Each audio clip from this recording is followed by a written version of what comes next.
나도 사람이야. 더 이상 이렇게 당하고만 살지 않을 거야. 금자가 고발장과 진단서를 테이블 위에 내려놓으며 당당히 선언했다. 엄마가 사는 게 불쌍했어요. 근데 병수가 무너지는 게 더 무서웠어요. 윤희가 법정에서 눈물을 흘리며 고백했지만 이미 늦었다. 그날 나는 엄마를 그만뒀다. 이제는 나를 돌보는 사람이 되기로 했다. 오늘도 사연 시작하기 전에 무료 버튼인 구독과 좋아요를 꼭 눌러주세요. 그러면 여러분에게 복이 찾아올 거예요. 오늘도 박금자는 새벽 5시에 눈을 떴습니다. 몸이 아픈 것도 잠이 오지 않는 것도 이젠 익숙해졌죠. 80평생을 살아오면서 이런 새벽 시간이 가장 고요하고 평온하다는 걸 알게 되었거든요. 아직 아무도 깨지 않은 시간, 혼자만의 시간이 그나마 마음 편한 순간이었습니다. 금자는 조심스럽게 침대에서 일어나 거실로 나왔습니다. 딸 윤희와 사위 병수, 그리고 중학생인 손자가 자고 있는 방들을 지나치며 발소리를 최대한 죽였죠. 누군가를 깨우면 안 된다는 생각이 몸에 배어 있었거든요. 이 집에서 자신의 존재가 조금이라도 불편함을 주면 안 된다는 걸 알고 있었으니까요. 거실 한쪽 구석에 놓인 작은 소파가 금자의 자리였습니다. 예전에는 안방을 썼지만 윤희가 엄마 거실이 더 넓고 좋잖아요 라고 말한 뒤로 여기서 지내고 있었죠. 물론 진짜 이유는 따로 있다는 걸 금자도 알고 있었습니다. 밤에 기침을 하거나 뒤척이는 소리가 가족들 잠을 방해한다는 거였죠.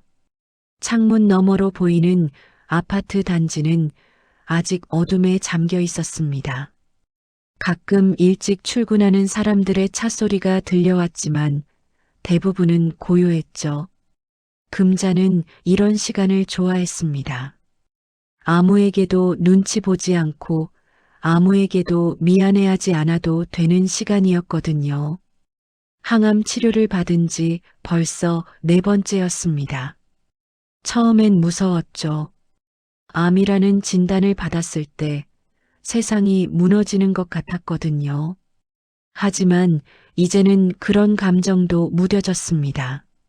살아야 한다는 의지보다는 그냥 하루하루를 버텨내는 것에 더 익숙해져 버렸죠. 엄마, 벌써 일어나셨어요? 손자 준호가 학교 갈 준비를 하며 거실로 나왔습니다. 중학교 2학년인 준호는 요즘 할머니와 별로 말을 하지 않았지만 그래도 가끔은 이렇게 인사를 건네곤 했죠. 응, 잠이 안 와서 그래. 학교 가려고? 네, 일찍 가야 해서요. 오늘 청소 담당이거든요. 준호는 빠르게 가방을 챙기고 현관으로 향했습니다. 금자는 손자의 뒷모습을 바라보며 작은 한숨을 내쉬었죠. 예전에는 손자와 함께 만화를 보고 같이 과자를 먹으면서 이런저런 이야기를 나누곤 했는데 언제부터인가 그런 시간들이 사라져 버렸거든요. 8시쯤 되자 윤희가 일어났습니다.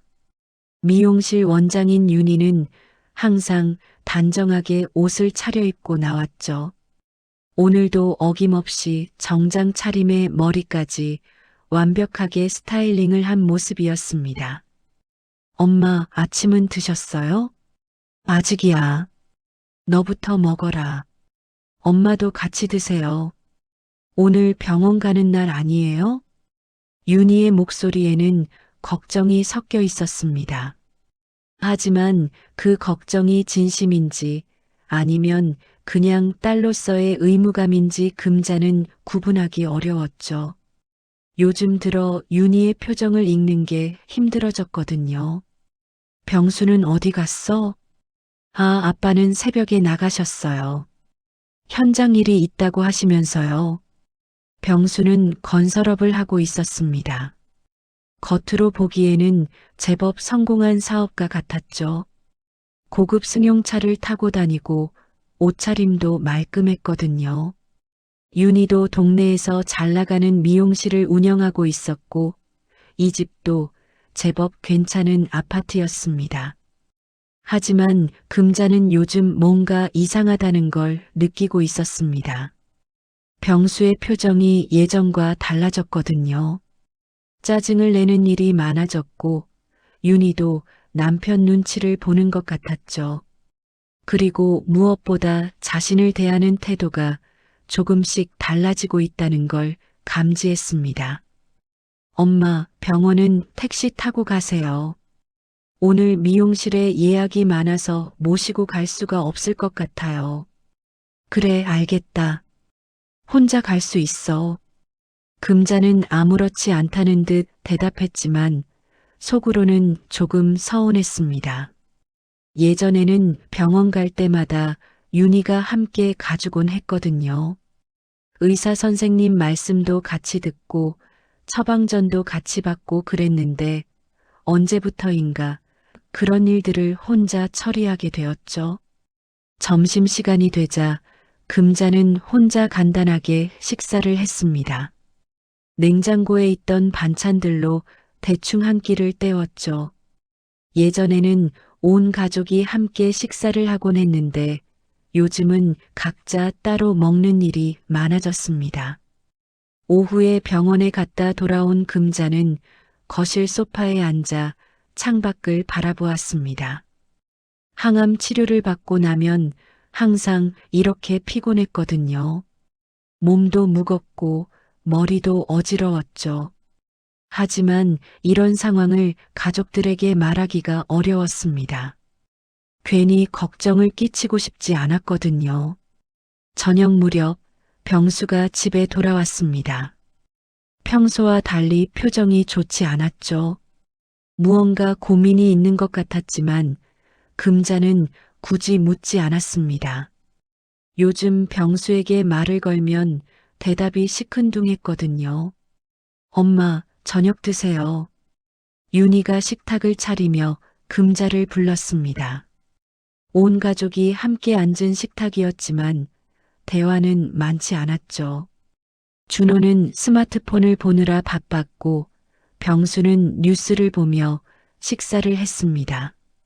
윤희는 가끔 미용실 이야기를 하곤 했지만 금자는 그저 고개를 끄덕이며 들어줄 뿐이었죠. 밤이 되자 금자는 다시 거실 소파에 누워 잠을 청했습니다. 천장을 바라보며 오늘 하루를 되돌아보니 별다른 일은 없었지만 뭔가 허전한 기분이 들었습니다. 이런 하루가 계속 반복되고 있었거든요. 아직은 괜찮아. 금자는 속으로 중얼거렸습니다. 몸이 아프긴 하지만 견딜만 했고 가족들과의 관계도 나쁘지는 않았죠. 물론 예전만큼 친밀하지는 않았지만 그래도 함께 살고 있으니까 다행이라고 생각했습니다. 하지만 마음 한구석에서는 뭔가 불안한 감정이 자라고 있었습니다. 이 평온함이 언제까지 지속될지, 정말로 모든 게 괜찮은 건지에 대한 의문이 들기 시작했거든요. 그 일은 화요일 오후에 일어났습니다. 금자가 평소처럼 거실에서 쉬고 있을 때 현관문 아래로 우편물이 밀려 들어왔죠. 대부분은 광고 전단지나 아파트 관리사무소 공지사항이었는데 그 중에 하얀 봉투가 하나 있었습니다. 금자는 별 생각 없이 그 봉투를 집어들었습니다. 보내는 곳을 보니 은행 이름이 적혀 있었죠. 제1은행이라는 글씨가 선명하게 보였습니다. 처음에는 적금이나 통장 관련 안내문인 줄 알았거든요. 하지만 봉투를 뜯어보는 순간 금자의 얼굴이 굳어졌습니다. 대출금 연체 안내서라는 제목이 눈에 들어왔거든요. 그리고 그 아래에는 자신의 이름이 또렷하게 적혀 있었습니다. 박금자. 분명히 자신의 이름이었죠. 이게 뭐지? 금자는 서류를 자세히 들여다보았습니다. 대출 원금이 5천만 원, 그리고 연체료까지 합쳐서 총 5,300만 원을 갚아야 한다고 적혀 있었죠. 대출 일자는 작년 봄이었습니다. 하지만 금자는 그런 돈을 빌린 적이 없었거든요. 내가 언제 이런 돈을 빌렸다는 거야? 금자는 머리를 짚어가며 기억을 되짚어 보려 했습니다. 작년 봄이라면 항암 치료를 막 시작할 때였죠. 몸도 아프고 정신도 없던 시기였지만 그래도 5천만 원이라는 큰 돈을 빌렸다면 기억이 날 텐데 전혀 생각이 나지 않았습니다. 서류를 다시 한번 살펴보니 대출 신청자의 도장이 찍혀 있었습니다. 그 도장을 보는 순간 금자의 가슴이 철렁했죠. 분명히 자신의 도장이었거든요. 모양도 글씨체도 똑같았습니다. 이상하네. 내가 이 도장을 언제 찍었지? 금자는 혼잣말을 중얼거리며 서류를 몇 번이고 다시 읽어봤습니다. 하지만 읽을 때마다 더 혼란스러워질 뿐이었죠. 자신의 이름으로, 자신의 도장으로 빌린 돈인데 전혀 기억이 나지 않았거든요. 그때 현관문이 열리는 소리가 들렸습니다. 윤희가 미용실에서 돌아온 모양이었죠. 금자는 서두르지 않고 차근차근 딸에게 물어보기로 마음먹었습니다. 혹시 자신이 기억을 못하는 것일 수도 있으니까요. 윤희야, 잠깐 이것 좀 봐줄래? 뭐예요, 엄마? 윤희는 피곤한 듯한 표정으로 다가왔습니다. 하루 종일 미용실에서 일한 뒤라 지쳐 보였죠. 하지만 금자가 들고 있는 서류를 보는 순간 윤희의 표정이 미묘하게 변했습니다. 이게 우리 집으로 왔는데 내 이름으로 대출을 받았다고 나와 있어. 근데 나는 이런 돈을 빌린 기억이 없거든. 금자는 최대한 차분하게 말했습니다. 윤희를 의심하는 게 아니라 정말로 궁금해서 묻는 거라는 걸 표현하려고 했죠. 하지만 윤희의 반응은 예상과 달랐습니다. 엄마, 혹시 깜빠먹으신 거 아니에요? 요즘 기억력이 많이 안 좋아지셨잖아요. 깜빡했다고? 5천만 원을 빌리는 걸 깜빡할 수가 있어? 그게 아니라, 엄마, 혹시 치매 증상이 시작된 건 아닐까요? 병원에서 한번 검사 받아보시는 게 좋을 것 같은데요. 윤희의 말에 금자는 당황했습니다. 치매라니 그런 진단을 받은 적도 없는데 갑자기 왜 그런 말을 하는지 이해할 수 없었거든요. 더군다나 대출 서류에 대한 궁금증은 해결되지 않은 채로 말이죠. 치매는 무슨 치매야? 나는 멀쩡해. 그냥 이 서류가 이상해서 물어본 거잖아. 엄마, 너무 스트레스 받지 마세요. 내가 은행에 전화해서 확인해 볼게요. 아마 실수일 거예요. 윤희는 서류를 가져가려 했지만 금자가 먼저 손에 쥐었습니다. 뭔가 석연치 않은 기분이 들었거든요. 딸의 반응이 너무 급작스럽게 화제를 돌리려 한다는 느낌이었죠. 그날 저녁 병수가 집에 돌아왔을 때도 분위기는 이상했습니다. 평소보다 더 피곤해 보였고 인사도 대충하고 방으로 들어가 버렸죠. 저녁 식사 시간에도 말이 없었습니다. 여보, 엄마가 오늘 이상한 서류를 받으셨어요. 윤희가 조심스럽게 운을 뗐습니다. 병수는 젓가락질을 멈추고 윤희를 쳐다봤죠. 무슨 서류? 대출 관련 서류인데 엄마 이름으로 되어 있어요. 근데 엄마는 기억을 못 하신다고 하세요. 병수의 얼굴이 순간 굳어졌습니다. 하지만 금세 평상시 표정으로 돌아왔죠. 아, 그거. 엄니 기억력이 안 좋아지신 것 같네요. 요즘 나이 드신 분들이 다 그러세요. 기억력이 안 좋다고? 나는 멀쩡하다고. 금자가 목소리를 높였지만 병수는 별 관심 없다는 듯 고개만 끄덕였습니다. 어르신들이 다 그렇게 말씀하시죠. 병원에서 한번 검사 받아보시는 게 좋겠어요. 그날 밤 금자는 잠이 오지 않았습니다. 대출 서류가 계속 머릿속을 맴돌았거든요. 자신의 이름과 도장이 분명히 찍혀 있는데 왜 기억이 나지 않는지 답답했습니다. 더 이상한 건 가족들의 반응이었습니다. 5천만 원이라는 큰 돈에 대한 이야기인데 너무 쉽게 침에 운운하며 넘어가려 한다는 게 이해되지 않았죠. 새벽 시간 화장실에 가려고 일어난 금자는 우연히 윤희와 병수가 작은 목소리로 대화하는 걸 들었습니다. 괜히 입 열게 하지 마. 저 여자는 그냥 모르게 하는 게 나아. 병수의 목소리였습니다. 저 여자라는 표현에 금자의 가슴이 아렸죠. 자신을 그렇게 부르다니 며느리도 아니고 남이라는 뜻인가 싶었거든요. 하지만 계속 물어보시면 어떡해요? 그냥 치매라고 하면 돼. 어차피 나이도 많으시고 병원 다니시니까 믿을 거야. 금자는 그 자리에서 얼어붙었습니다. 자신에 대해 이야기하고 있다는 걸 알 수 있었거든요. 그리고 뭔가 숨기고 있다는 것도 분명했습니다. 내 이름으로 정말 누가 돈을 빌린 건가? 금자는 속으로 중얼거렸습니다. 그리고 그 순간 무서운 생각이 머릿속을 스쳤죠. 혹시 가족 중 누군가가 자신 몰래 도장을 사용한 건 아닐까 하는 의심이 들기 시작했거든요. 다음 날부터 금자는 조심스럽게 주변을 관찰하기 시작했습니다. 자신의 인감 도장이 어디에 보관되어 있는지, 언제 누가 사용할 수 있었는지 생각해 보려 했죠.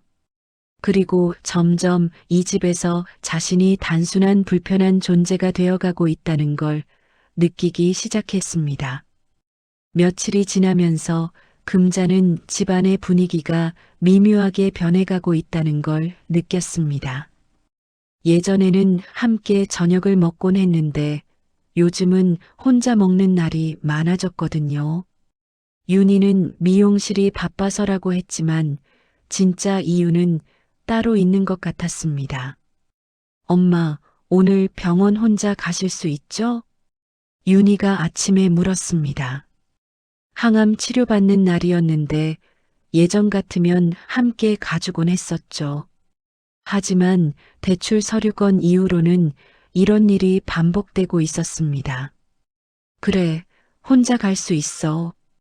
금자는 담담하게 대답했지만 속으로는 서운함이 쌓여가고 있었습니다. 몸이 아픈 엄마를 혼자 병원에 보내는 게 과연 딸이 할 일인가 싶었거든요. 병원에서 돌아온 후 금자는 평소보다 더 피곤했습니다. 항암 치료 부작용으로 속이 메스꺼웠고 머리도 어지러웠죠. 하지만 이런 상황을 가족들에게 말하기가 어려웠습니다. 괜히 부담을 주고 싶지 않았거든요. 점심시간이 되어도 아무도 금자를 챙기지 않았습니다. 윤희는 미용실에 있었고 병수는 아침 일찍 나가서 연락도 없었죠. 금자는 냉장고에서 남은 반찬을 꺼내 혼자 식사를 했습니다. 이상하네. 예전에는 안 이랬는데. 금자는 혼잣말을 중얼거렸습니다. 확실히 뭔가 달라졌다는 걸 느낄 수 있었거든요. 가족들이 자신을 대하는 태도가 조금씩 차갑게 변해가고 있었습니다. 그날 오후 우연한 기회가 찾아왔습니다. 윤희가 급하게 미용실로 나가면서 방문을 열어둔 채로 나간 거였죠. 평소 같으면 굳이 들어가지 않았을 텐데 이상하게 그날은 발걸음이 그쪽으로 향했습니다. 윤희의 방은 깔끔하게 정리되어 있었습니다. 화장대 위에는 각종 화장품들이 가지런히 놓여 있었고, 침대 옆 탁자에는 스마트폰 충전기가 연결되어 있었죠. 그런데 그 스마트폰이 켜져 있었습니다. 금자는 처음에는 그냥 지나치려 했습니다. 딸의 사생활을 엿보는 건 옳지 않다고 생각했거든요. 하지만 화면에 떠 있는 사진이 눈에 들어왔습니다. 이게 뭐지? 화면에는 도장 사진이 저장되어 있었습니다. 그런데 그 도장을 보는 순간 금자의 심장이 쿵 떨어지는 것 같았죠. 분명히 자신의 인감 도장이었거든요. 금자는 손이 떨리는 걸 느꼈습니다. 왜 윤희의 스마트폰에 자신의 도장 사진이 저장되어 있는 걸까요? 그것도 여러 장이나 말이죠. 각도를 바꿔가며 찍은 것 같았습니다. 그렇구나. 내 이름으로 돈을 쓴 것도 딸도 알고 있었구나. 금자는 그 순간 모든 게 이해되었습니다. 대출 서류에 찍힌 도장이 왜 그렇게 똑같았는지, 가족들이 왜 자꾸 치매에 운운하며 화제를 돌리려 했는지 말이죠. 발걸음을 돌려 거실로 나온 금자는 소파에 주저앉았습니다. 머릿속이 복잡했거든요. 딸이 자신 몰래 도장을 사용해서 돈을 빌렸다는 사실이 믿기지 않았습니다. 왜 그랬을까? 돈이 필요하면 말하지, 왜 몰래? 하지만 곧 다른 생각이 들었습니다. 5천만 원이라는 돈이 결코 작은 액수가 아니라는 걸 알고 있었거든요. 미용실 운영이 어려워서 그런 건가 아니면 다른 이유가 있는 건가 싶었죠. 저녁이 되어 윤희가 돌아왔을 때 금자는 아무렇지 않은 척했습니다. 하지만 딸을 바라보는 시선이 예전과는 달랐죠. 이제는 의심의 눈초리가 섞여 있었습니다. 엄마, 저녁 드세요. 그래. 금자의 대답이 평소보다 짧았습니다. 윤희는 뭔가 이상하다는 듯 금자를 쳐다봤지만 별말은 하지 않았죠. 병수가 집에 돌아온 건 밤 9시가 넘어서였습니다. 평소보다 늦은 시간이었죠. 그런데 얼굴 표정이 심상치 않았습니다. 뭔가 화가 나 있는 것 같았거든요. 오늘 어떻게 된 거야?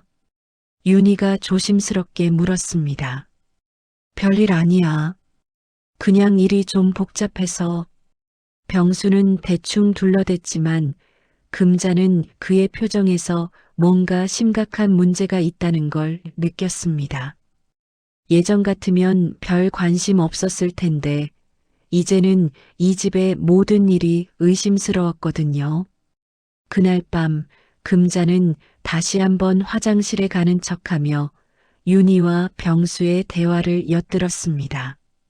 엄마가 뭔가 눈치챈 것 같아요. 윤희의 목소리였습니다. 뭘 눈치챘다는 거야?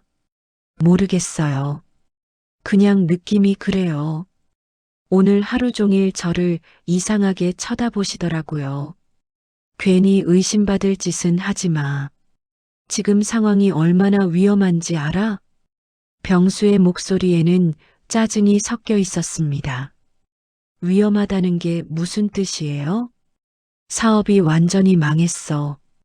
이제 정말 끝이야. 직원들 월급도 못 주고 있고 협력업체에서는 독촉만 하고 있어. 금자는 그 말을 듣고 충격을 받았습니다. 병수의 사업이 망했다니, 그럼 지금까지 성공한 사업가인 척한 건 다 거짓이었던 건가요? 그럼 엄마 이름으로 빌린 돈은? 그것도 다 썼어. 사업 정리하는 데 쓰고 빚 갚는 데 쓰다 보니까 남은 게 없어. 어떡해요? 엄마가 알면 큰일 나는데. 알게 하면 안 돼. 절대로. 병수의 목소리가 낮아졌습니다. 만약에 알게 되면? 그때는 그때 가서 생각해보자. 금자는 더 이상 들을 수가 없었습니다. 다리에 힘이 빠져서 벽에 기대야 했죠. 자신의 이름으로 빌린 돈이 병수의 사업 실패를 메우는 데 쓰였다니, 그리고 그 돈마저 다 없어졌다니 말이죠. 그날부터 금자는 마음을 닫기 시작했습니다. 가족들과 대화를 할 때도 예전처럼 자연스럽지 못했죠. 모든 말과 행동이 거짓으로 느껴졌거든요. 아침에 일어나서도 저녁을 먹을 때도 금자는 가족들의 얼굴을 제대로 쳐다보지 못했습니다. 믿었던 사람들에게 배신당했다는 생각이 계속 머릿속을 맴돌았거든요. 내가 이 집에서 정말 짐이 된 건가? 금자는 혼자 있을 때마다 이런 생각을 했습니다. 자신 때문에 가족들이 힘들어하는 건 아닌지, 자신의 존재가 부담이 되는 건 아닌지 의심하기 시작했죠. 하지만 동시에 분노도 느꼈습니다. 아무리 가족이라고 해도 몰래 도장을 사용해서 큰 돈을 빌리는 건 잘못된 일이었거든요. 더군다나 그 사실을 숨기고 침에 운운하며 자신을 속이려 한 것도 용서할 수 없었습니다. 진실을 알게 된 후 일주일이 지났습니다. 금자는 그동안 가족들을 조용히 관찰했죠. 병수의 표정은 날이 갈수록 어두워졌고 윤희는 평소보다 더 예민해 보였습니다. 뭔가 큰 문제가 터지기 직전이라는 걸 온 집안 분위기로 느낄 수 있었거든요. 목요일 오후 현관 초인종이 연달아 울렸습니다. 금자가 문을 열어보니 정장을 입은 남자 2명이 서 있었죠. 장병수 대표님 계신가요?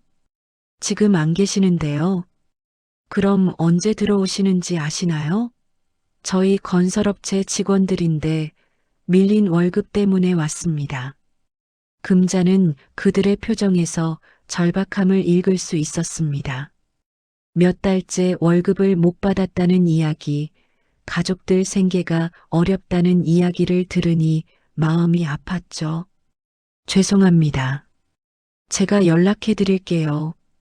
금자는 그들을 돌려보냈지만 마음이 무거웠습니다. 병수의 사업이 정말 심각한 상황이라는 걸 실감하게 되었거든요. 저녁에 병수가 집에 돌아왔을 때 얼굴이 완전히 달라져 있었습니다. 평소에 점잖은 모습은 온데간데 없고 초조하고 불안해 보였죠. 술 냄새도 났습니다. 오늘 직원들이 집까지 찾아왔더라고요. 윤희가 조심스럽게 말했습니다. 그래서 병수의 대답이 날카로웠습니다. 월급 이야기를 하던데. 월급. 내가 지금 월급 줄 돈이 어디 있어? 병수가 갑자기 소리를 질렀습니다. 평소 같으면 절대 그러지 않았을 텐데 정말 막다른 상황에 몰린 것 같았죠. 여보, 진정해요. 준호가 들어요. 진정하라고? 지금 진정할 상황이야? 병수는 거실을 왔다 갔다 하며 중얼거렸습니다. 거짓골이 되긴 싫었는데 결국 이렇게 되는구나. 그의 목소리에는 절망이 섞여 있었습니다. 금자는 소파에 앉아 이 모든 상황을 지켜보고 있었죠. 자신의 이름으로 빌린 돈도 결국 이 막막한 상황을 해결하지 못했다는 걸 알 수 있었습니다. 협력업체에서도 독촉 전화가 계속 와요. 자재값 못 받았다고 소송 걸겠다고 하고 윤희가 떨리는 목소리로 말했습니다. 소송? 소송이라. 병수가 허탈하게 웃었습니다. 이미 끝났어. 회사도 내 신용도 모든 게 끝났다고. 그날 밤부터 병수의 태도가 확연히 달라졌습니다. 평소에 점잖고 예의 바른 모습은 완전히 사라지고 짜증을 자주 내기 시작했죠. 특히 금자에게 그 화살이 향했습니다. 어머니, 기침 소리 좀 작게 하시면 안 돼요? 금자가 항암 치료 부작용으로 기침을 하자 병수가 신경질적으로 말했습니다. 미안해. 약 먹었는데도 잘 안 낫네. 약 먹었는데도 안 낫는다고? 그럼 병원 가서 더 좋은 약 받아오시든지. 병수의 말투가 예전과 완전히 달랐습니다. 존댓말은 하고 있지만 그 속에 짜증과 불만이 가득했죠. 며칠 후에는 더 심해졌습니다. 금자가 저녁 준비를 도우려고 부엌에 들어가자 병수가 불편하다는 표정을 지었거든요. 어머니는 그냥 쉬고 계세요. 부엌이 좁아서 불편해요. 내가 도움이 안 되나? 도움이 안 된다는 게 아니라 그냥 쉬시라고요. 하지만 금자는 병수의 진심을 알 수 있었습니다. 자신의 존재 자체가 불편하다는 뜻이었죠. 주말에는 상황이 더욱 악화되었습니다. 금자가 손자 준호와 함께 텔레비전을 보고 있을 때 병수가 들어와서는 채널을 바꿔버렸거든요. 뉴스 봐야 해요. 준호랑 만화 보고 있었는데 뉴스가 더 중요해요. 요즘 세상 돌아가는 거 알아야죠. 준호는 불만스러운 표정을 지었지만 아버지 눈치를 보며 아무 말도 하지 않았습니다. 금자는 그런 손자가 안쓰러웠죠. 그럼 내가 방에 가 있을게. 굳이 그러실 필요 없어요. 그냥 같이 보시면 되죠. 병수의 말은 친절해 보였지만 금자는 그 속뜻을 알고 있었습니다. 내가 불편하면 내가 피하라는 뜻이었죠. 이런 일들이 반복되면서 금자는 점점 위축되어 갔습니다. 거실에 있으면 눈치가 보이고 부엌에 가면 방해가 된다고 했죠. 심지어 화장실을 가는 것조차 조심스러워졌습니다. 내가 정말 이 집의 짐이 되고 있는 건가? 금자는 매일 밤 이런 생각을 했습니다. 자신 때문에 가족들이 스트레스를 받는 게 아닌가 싶었거든요. 한편 병수의 사업 상황은 계속 악화되고 있었습니다. 하루는 집에 돌아와서 아예 술에 취한 채로 들어왔죠. 다 끝났어. 정말 다 끝났다고. 여보, 무슨 일이에요? 은행에서 담보대출 연장 거부했어. 이제 정말 집까지 넘어갈 수도 있어. 윤희의 얼굴이 창백해졌습니다. 집까지요? 그럼 우리 어디서 살아요? 모르겠어. 정말 모르겠다고. 병수는 소파에 주저앉았습니다. 그러더니 갑자기 금자를 쳐다봤죠. 할머니는 요양원 가시는 게 어때요? 갑작스러운 말에 금자가 당황했습니다. 요양원? 네. 거기서 전문적으로 케어받으시면 더 좋을 것 같은데요. 여기 있으시면 불편하실 텐데. 나는 괜찮아. 불편하지 않아. 불편하지 않다고요? 항암 치료 받으시는데 집에서 제대로 케어가 안 되잖아요. 병수의 말은 그럴듯했지만 금자는 진짜 의도를 알고 있었습니다. 자신을 이 집에서 내보내려는 거였죠. 요양원은 돈이 많이 들잖아. 그건 걱정 마세요. 어떻게든 해결할게요. 하지만 금자는 의문이 들었습니다. 월급도 못 주고 집까지 넘어갈 수도 있다는 사람이 요양원비는 어떻게 해결한다는 걸까요? 그날 밤 금자는 모든 걸 이해했습니다. 병수에게 자신은 더 이상 가족이 아니었습니다. 그냥 처리해야 할 문제일 뿐이었죠. 자신의 이름으로 빌린 돈마저 다 써버린 지금 자신의 존재는 그저 부담일 뿐이었습니다. 요양원 이야기가 나온 후 며칠간 집 안 분위기는 더욱 냉랭해졌습니다. 병수는 금자를 볼 때마다 못마땅하다는 표정을 지었고 윤희는 중간에서 눈치만 보고 있었죠. 금자는 하루하루가 견디기 힘들어졌습니다. 화요일 저녁 금자의 기침이 평소보다 심해졌습니다. 항암 치료 부작용으로 폐렴 증상이 나타난 거였죠. 목이 아프고 가슴이 답답해서 기침을 멈출 수가 없었습니다. 컥컥 컥컥. 거실에서 나는 기침 소리가 집안에 울려 퍼졌습니다. 금자는 최대한 소리를 죽이려고 했지만 몸이 말을 듣지 않았거든요. 또 시작이네. 병수가 방에서 나오며 짜증스럽게 중얼거렸습니다.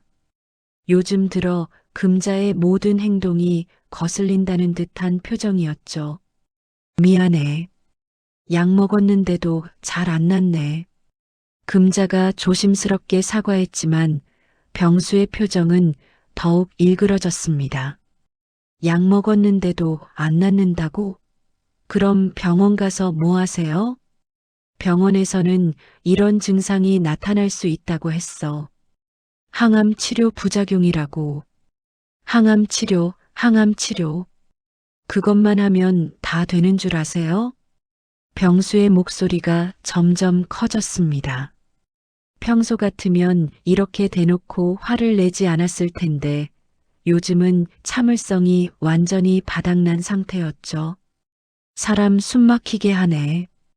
병수가 손으로 이마를 짚으며 한숨을 크게 내쉬었습니다. 금자는 그런 병수를 보며 가슴이 아팠죠. 자신 때문에 가족들이 힘들어한다는 생각이 들었거든요. 내가 방에 들어가 있을게. 방에 들어간다고 기침 소리가 안 들리나요? 벽이 얇은데. 금자는 어떻게 해야 할지 몰랐습니다.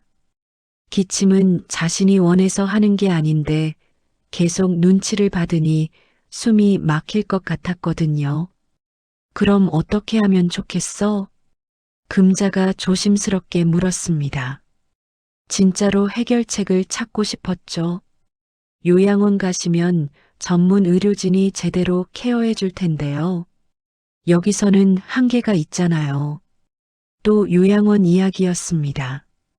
병수는 사사건건 요양원을 언급했죠. 금자를 이 집에서 내보내려는 의도가 너무나 뻔했습니다. 나는 여기서 지내고 싶어.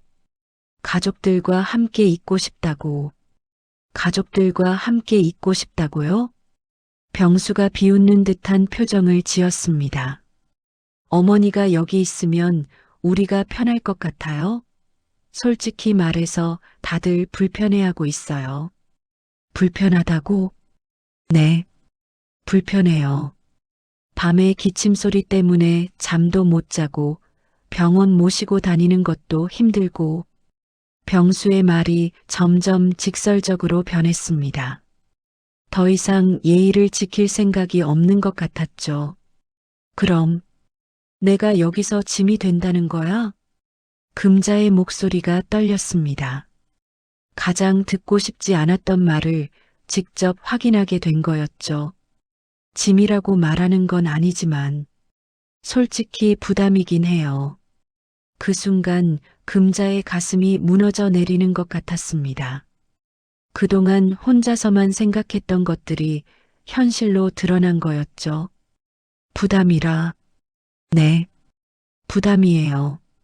어머니 병원비도 만만치 않고 집에서 케어하는 것도 한계가 있고 병수는 계속해서 금자의 마음을 아프게 하는 말들을 쏟아냈습니다.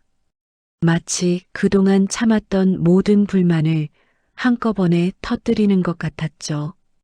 병원비는 내가 내고 있어. 너희한테 부담 주지 않았어. 그게 문제가 아니에요. 시간과 정성이 문제라고요.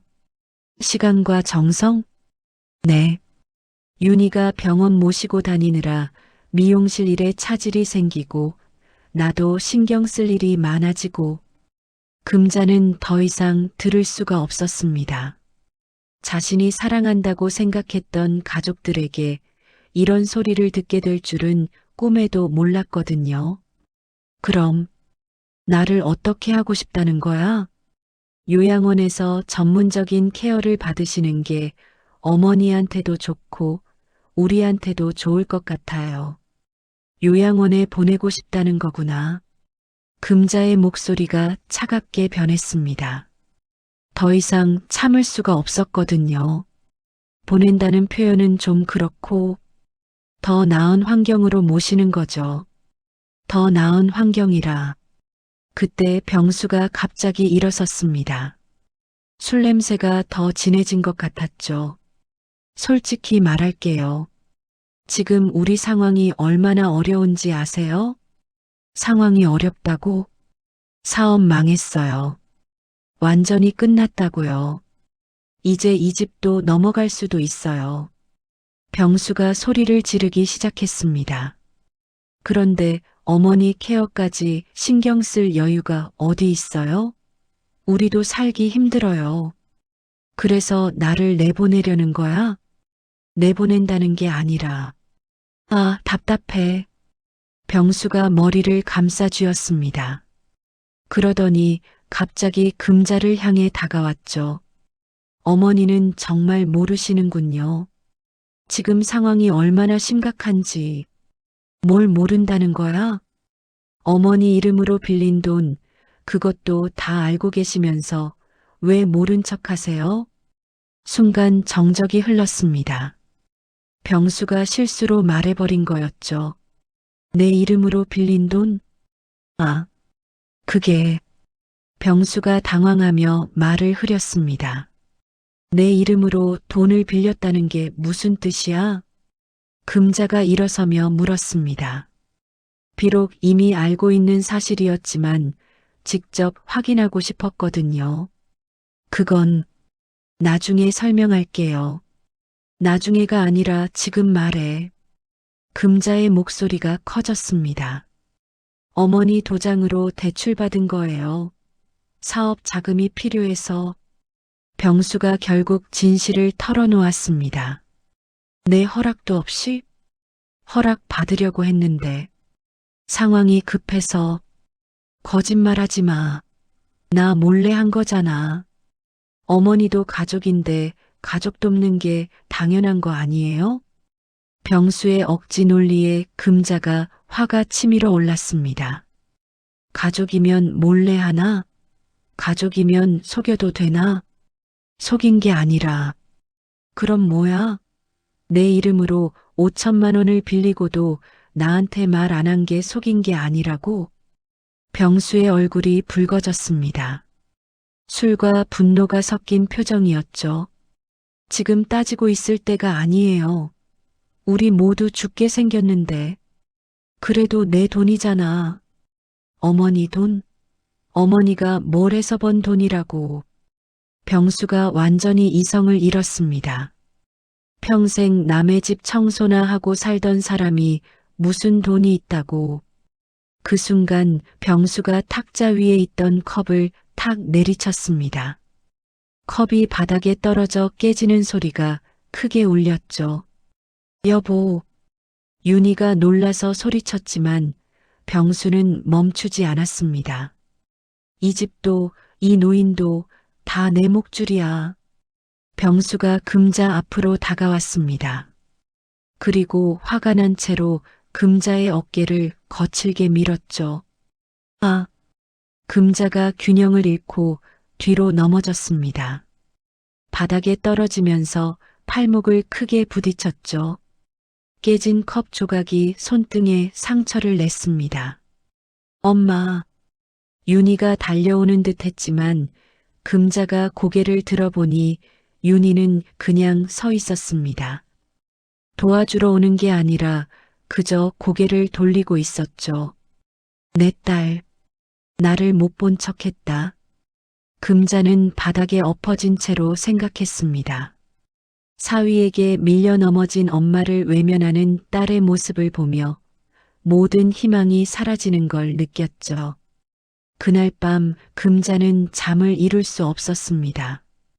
팔목에는 깁스를 하고 손등의 상처에는 밴드를 붙인 채로 거실 소파에 누워 천장을 바라보고 있었죠.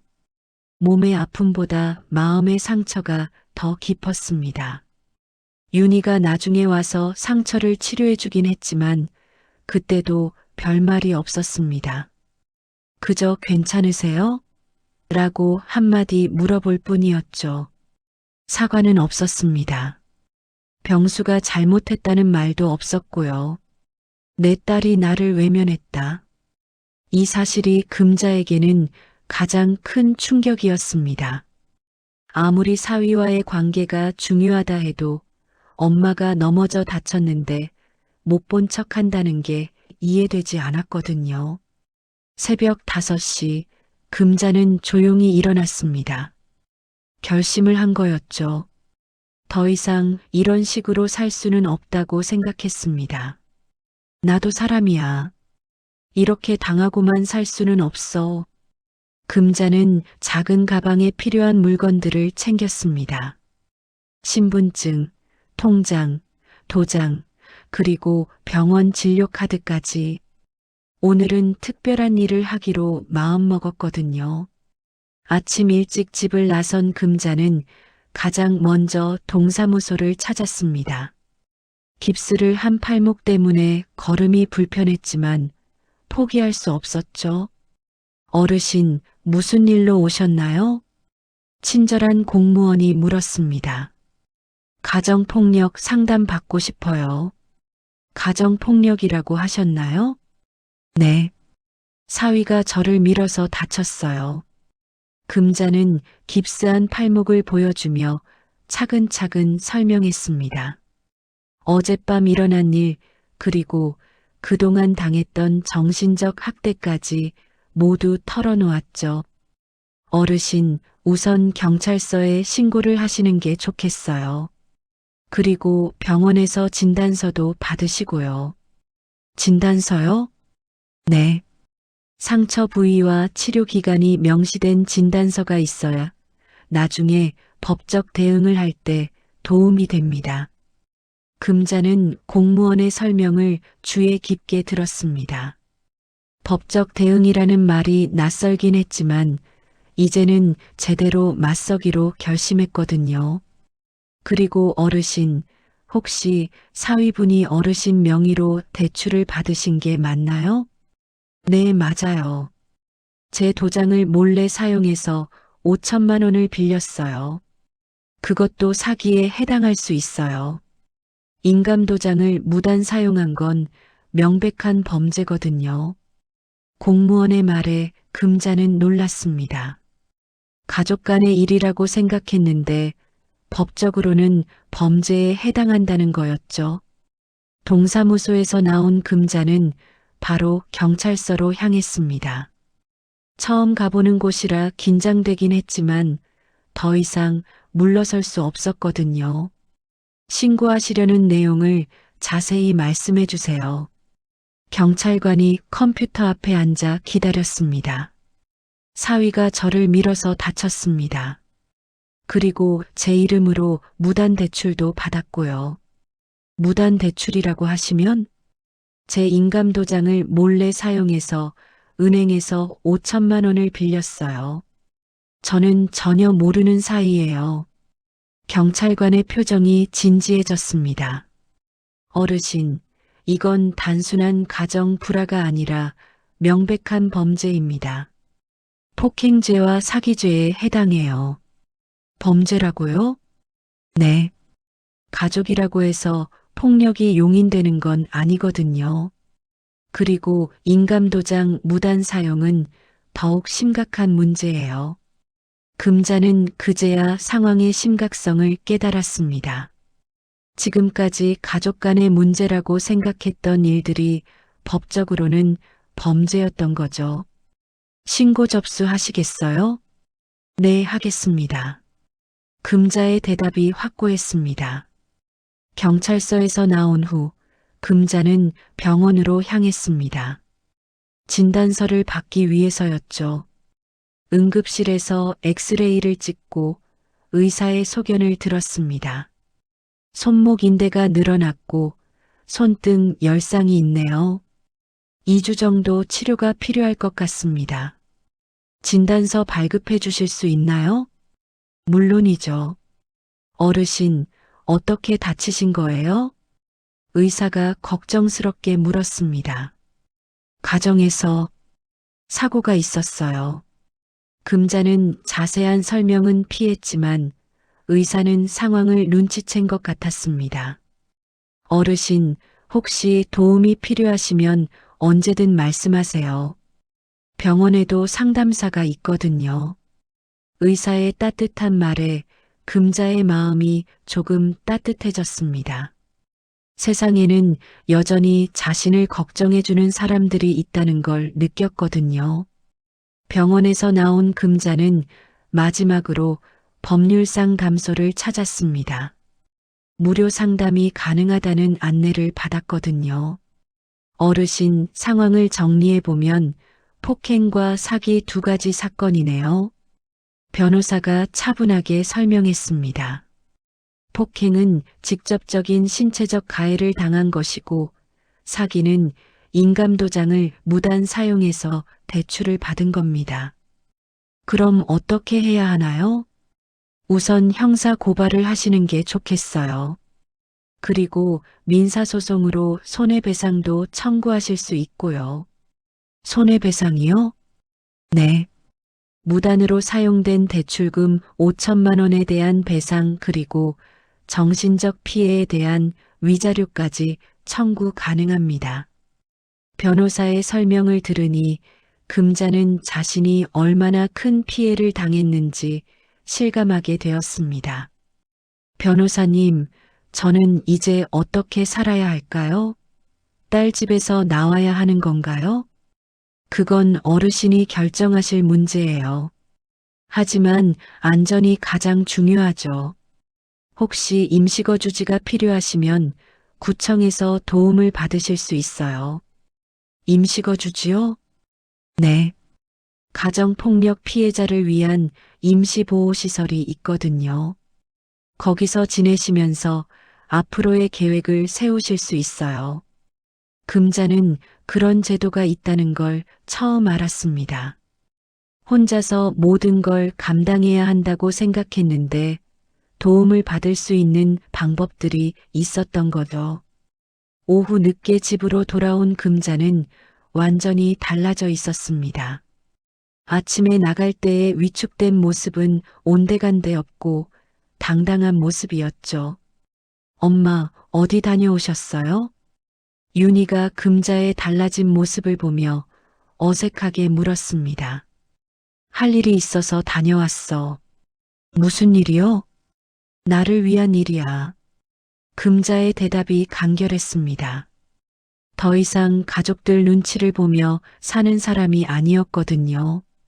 그날 저녁 병수가 집에 돌아왔을 때 금자는 거실에서 기다리고 있었습니다.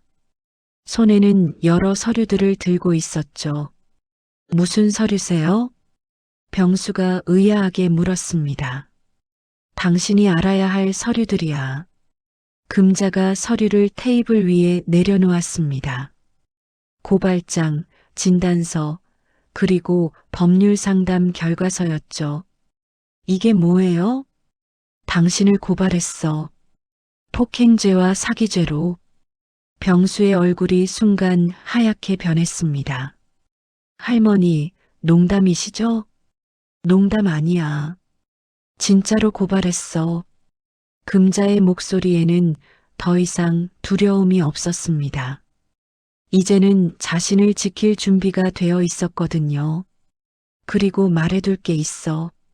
나도 사람이야. 더 이상 이렇게 당하고만 살지 않을 거야. 고발 이후 한 달이 지났습니다. 그동안 집 안 분위기는 완전히 바뀌었죠. 병수는 금자와 눈을 마주치는 것조차 피했고 윤희는 어쩔 줄 몰라 하며 중간에서 눈치만 보고 있었습니다. 할머니, 정말 법정까지 가실 건가요? 윤희가 며칠 전부터 계속 물어보고 있었습니다. 가족 간의 일을 법정에서 다루는 게 부담스러웠던 거죠. 당연하지. 이미 시작한 일이야. 금자의 대답은 확고했습니다. 더 이상 물러설 생각이 없었거든요. 하지만 이웃들이 다 알게 되잖아요. 창피하지 않으세요? 창피한 건 잘못한 사람이 느껴야 하는 거야. 나는 피해자라고. 금자는 이제 자신이 피해자라는 사실을 명확히 인식하고 있었습니다. 그동안 가해자들의 논리에 휘둘려서 자신을 탓했지만 이제는 달랐죠. 재판 전날 밤 금자는 잠을 이룰 수 없었습니다. 긴장되기도 했지만 동시에 마음 한편으로는 후련함도 있었거든요. 드디어 진실을 밝힐 수 있는 기회가 온 거였으니까요. 재판 당일 금자는 일찍 일어나서 정장을 차려입었습니다. 오랫동안 입지 않았던 옷이라 어색했지만 오늘만큼은 당당하게 서고 싶었거든요. 법정에 도착했을 때 병수와 윤희가 이미 와 있었습니다. 병수는 평소보다 훨씬 초라해 보였죠. 정장은 입었지만 얼굴이 많이 야위어 있었습니다. 피고인 장병수, 증인 이윤희, 피해자 박금자 모두 입정하시기 바랍니다. 법정 안은 생각보다 엄숙했습니다. 금자는 처음 와보는 법정이 무겁게 느껴졌지만 동시에 안전하다는 느낌도 들었죠. 여기서는 진실만이 중요했으니까요. 피해자 박금자 씨, 사건 당일 상황을 자세히 말씀해 주시기 바랍니다. 판사가 금자에게 말했습니다. 금자는 깊게 숨을 들이쉬고 천천히 입을 열었죠. 저는 그날 항암 치료 부작용으로 기침을 하고 있었습니다. 그런데 피고인이 시끄럽다며 화를 냈어요.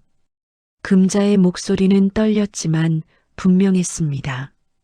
그리고 제가 이 집에서 짐이 되느냐고 물었더니 부담이라고 대답했습니다. 그때 너무 화가 나서 따졌는데 피고인이 갑자기 제 어깨를 밀었어요. 어깨를 밀었다고 하셨는데 구체적으로 어떻게 밀었나요? 양손으로 제 어깨를 잡고 뒤로 세게 밀었습니다. 저는 균형을 잃고 바닥에 넘어졌고 그때 팔목을 다쳤어요. 금자는 깁스한 팔목을 보여주며 설명했습니다. 그때 다른 가족은 어디에 있었나요?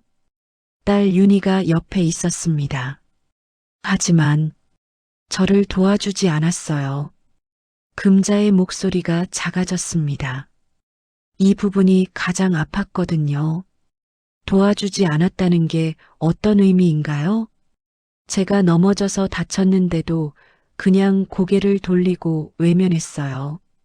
법정 안이 조용해졌습니다. 금자의 말에 담긴 슬픔이 전해진 거였죠. 다음으로 무단 대출권에 대한 증언이 이어졌습니다. 피고인이 피해자의 인감도장을 무단으로 사용했다고 하는데 이에 대해 알고 계셨나요? 전혀 몰랐습니다. 은행에서 연체 안내서가 와서 그때 처음 알았어요. 인감도장은 어디에 보관하고 계셨나요? 딸 윤희 방 서랍에 보관하고 있었습니다. 딸이 필요할 때가 있을 것 같아서 맡겨놨거든요. 그럼 피고인이 접근하기 쉬운 곳에 있었다는 말씀이시네요? 네, 그렇습니다. 검사가 증거물을 제시했습니다. 이것은 피고인의 휴대폰에서 발견된 사진입니다. 피해자의 인감도장을 여러 각도에서 촬영한 것으로 보이는데 확인해 주시겠습니까? 금자는 사진을 보고 고개를 끄덕였습니다. 맞습니다. 제 도장이에요. 이 사진들이 언제 촬영되었는지 아시나요? 모릅니다. 제가 모르는 사이에 촬영된 것 같아요. 이제 병수가 증언할 차례였습니다. 그는 변호사와 함께 앉아 있었지만 얼굴이 창백했지. 피고인 장병수, 피해자를 폭행한 사실을 인정하십니까? 그건 폭행이라고 할 정도는 아니었습니다. 그냥 실수로 양손으로 어깨를 밀었다는 말씀입니까? 제가 화가 나서 순간적으로 그랬습니다. 병수의 변명이 설득력이 없어 보였습니다. 그럼 인감도장 무단 사용에 대해서는 어떻게 생각하십니까? 가족이니까 나중에 말씀드리려고 했습니다. 나중에 말씀드리려고 했다면서 왜 은행 서류가 올 때까지 숨기고 계셨습니까? 사업이 잘 되면 갚고 말씀드리려고 했는데 사업이 잘 되지 않았을 때는 어떻게 할 계획이셨습니까? 병수가 대답하지 못했습니다. 애초에 갚을 계획이 없었다는 게 명백했죠. 마지막으로 윤희가 증인으로 나섰습니다. 금자는 딸이 어떤 증언을 할지 궁금했지만 동시에 두렵기도 했거든요. 증인 이윤희 씨, 사건 당일 상황을 목격하셨나요? 네, 봤습니다. 어떤 상황을 보셨나요? 윤희가 잠시 머뭇거렸습니다. 그러더니 눈물을 흘리기 시작했죠. 남편이 엄마를 밀었어요. 그때 증인은 어떻게 하셨나요? 저는 아무것도 하지 못했어요. 윤희의 목소리가 떨렸습니다. 왜 아무것도 하지 못하셨나요? 무서웠어요. 남편이 무너지는 게 더 무서웠어요. 남편이 무너진다는 게 무슨 의미입니까? 사업이 망해서 집도 잃을 수도 있는 상황이었거든요. 그래서 엄마보다는 남편 편을 들어야 한다고 생각했어요. 윤희가 솔직하게 털어놓기 시작했습니다. 엄마가 사는 게 불쌍했어요. 항암 치료 받으시면서 힘드실 텐데 우리는 제대로 돌봐드리지도 못했고, 그런데 왜 외면하셨습니까? 엄마를 도우면 남편이 더 화낼 것 같았어요. 그래서 못 본 척 했어요. 윤희가 고개를 숙이며 말했습니다. 죄송해요, 엄마.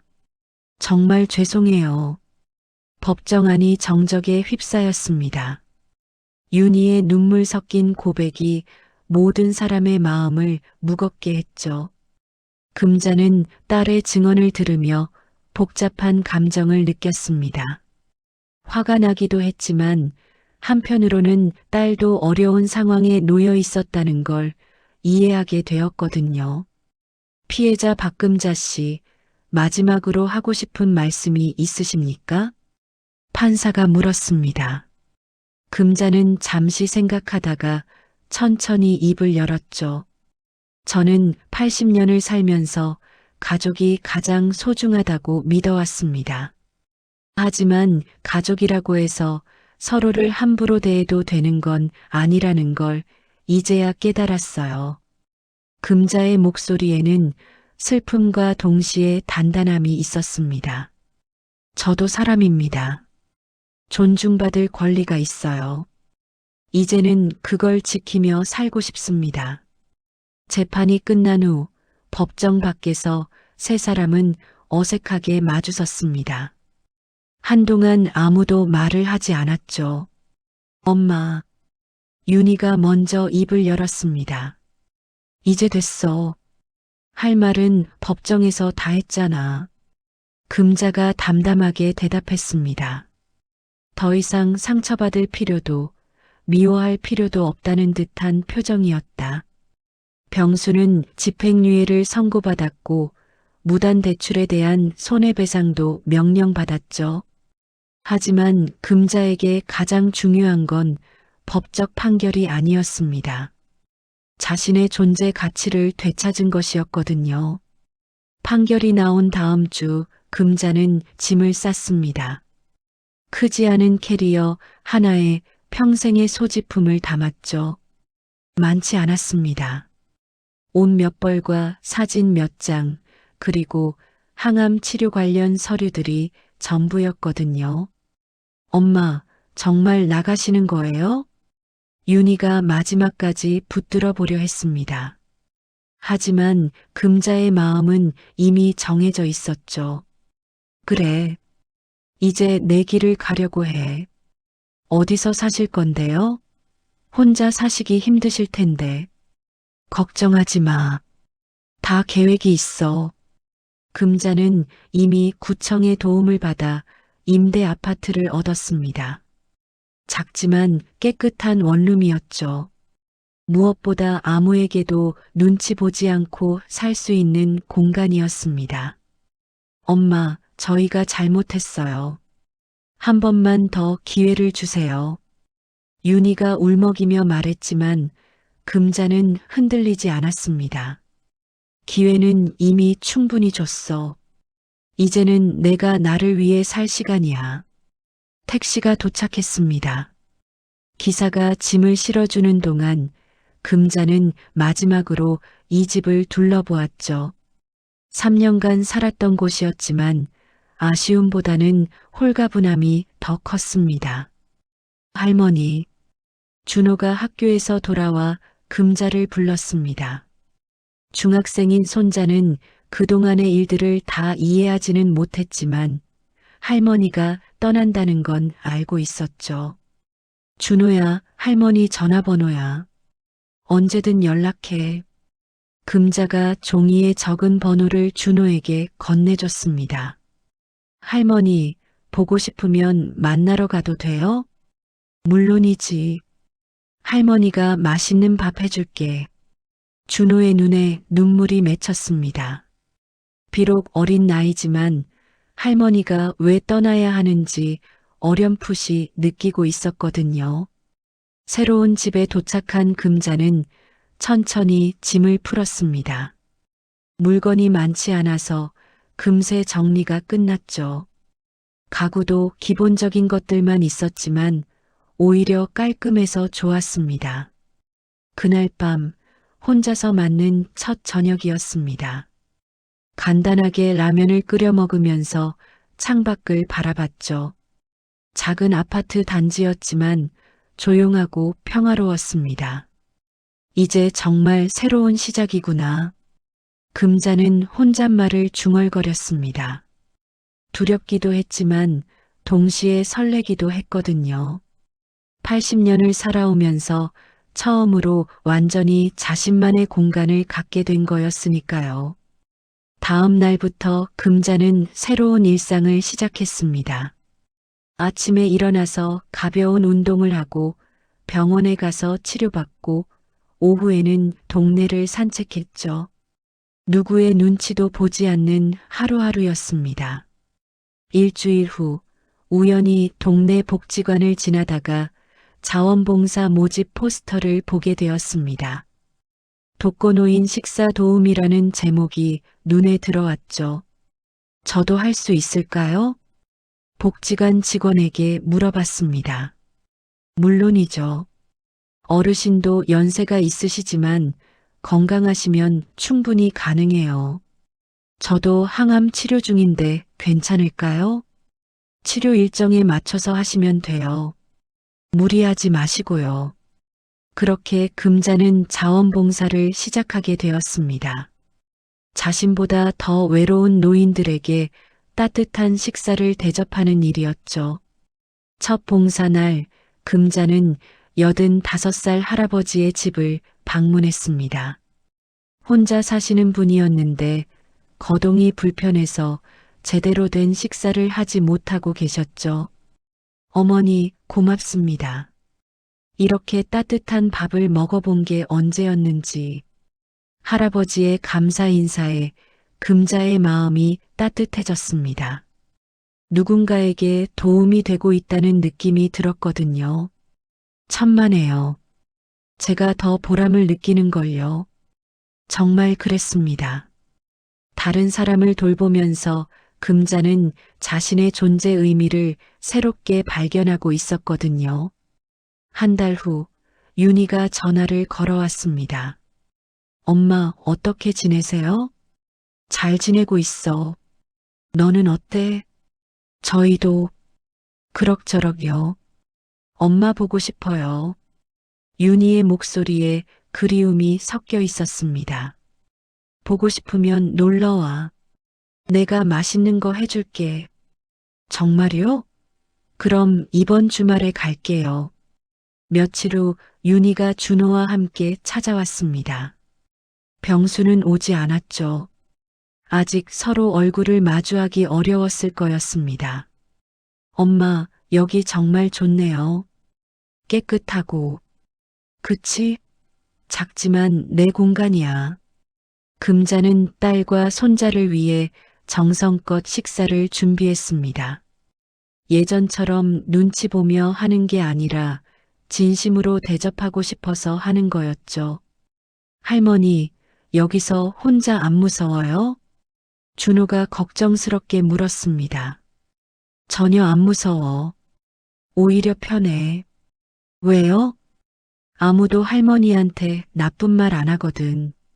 그리고 할머니가 하고 싶은 일 마음대로 할 수 있어. 금자는 손자에게 자신이 하고 있는 자원봉사 이야기를 들려줬습니다. 어려운 할아버지, 할머니들을 돕고 있다는 이야기를 하니 준호의 눈이 반짝였죠. 할머니, 정말 멋있어요. 고마워, 준호야.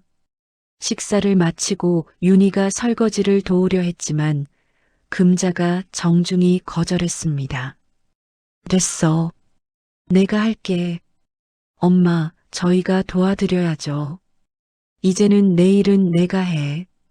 그게 편해. 윤희는 엄마의 달라진 모습을 보며 복잡한 감정을 느꼈습니다. 예전보다 훨씬 당당하고 밝아 보였거든요. 엄마, 정말 행복해 보이세요. 그래, 나도 그런 것 같아. 죄송해요, 엄마. 저희가 엄마를 제대로 돌봐드리지 못해서. 이제 그런 말 하지 마. 다 지난 일이야. 금자는 정말로 과거에 매달리지 않고 있었습니다. 분노나 원망보다는 새로운 삶에 집중하고 있었거든요. 저녁이 되어 윤희와 준호가 돌아갈 시간이 되었습니다. 엄마, 자주 연락드릴게요. 그래. 그리고 준호 교육 잘 시켜. 할머니처럼 무시당하는 어른이 되지 않도록. 윤희가 깊이 고개를 숙였습니다. 네, 알겠어요. 그들이 떠난 후 금자는 다시 혼자가 되었습니다.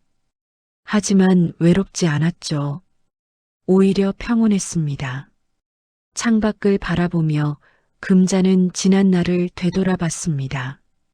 평생 누군가의 엄마, 누군가의 며느리, 누군가의 할머니로만 살아왔었죠. 자신만의 정체성은 없었습니다. 그날 나는 엄마를 그만뒀다. 금자가 조용히 중얼거렸습니다.